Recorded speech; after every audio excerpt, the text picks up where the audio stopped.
اس لیے ہر انسان اس عقیدے کے ساتھ، اس استحضار اور اس تصور کے ساتھ زندگی گزارے کہ دنیا کی ہر چیز فانی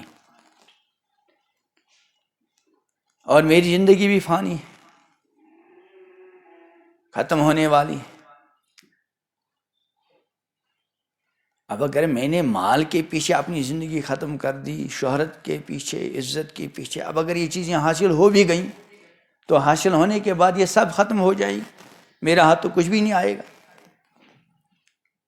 اس لیے کسی نے بڑا اچھا شعر کہا ہے کہ یہ چمن ویراں بھی ہوگا، یہ خبر بلبل کو دو۔ یہ چمن ویراں بھی ہوگا، یہ خبر بلبل کو دو۔ یہ دنیا کی باغ و بہار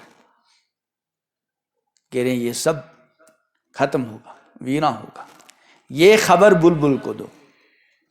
یہاں بلبل سے مراد یہ انسان جس کے لیے ساری کائنات بنائی گئی۔ یہ چمن ویراں بھی ہوگا، یہ خبر بلبل کو دو، تاکہ اپنی زندگی کو سوچ کر قربان کرے۔ مال کے پیچھے قربان کر دیا، مال ختم، حاصل کچھ بھی نہیں۔ عزت اور شہرت کمانے میں لگا دیا، وہ ختم۔ اور خوبصورتی کے چکر میں پڑ گیا تو وہ بھی ختم۔ اس نے غالباً مولانا رومی رحمۃ اللہ علیہ کا فرمان ہے کہ عشق کز پہ رنگے بود،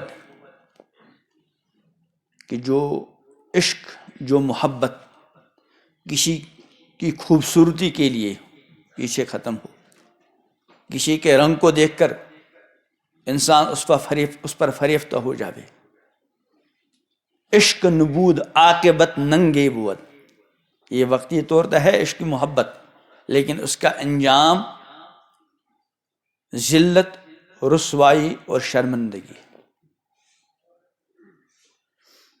عشق با مردہ نہ باشد پائیدار، جو چیز ختم ہونے والی ہے اس کے ساتھ انسان کی جو محبت ہے وہ پائیدار اور باقی رہنے والی، ہمیشہ ساتھ دینے والی نہیں۔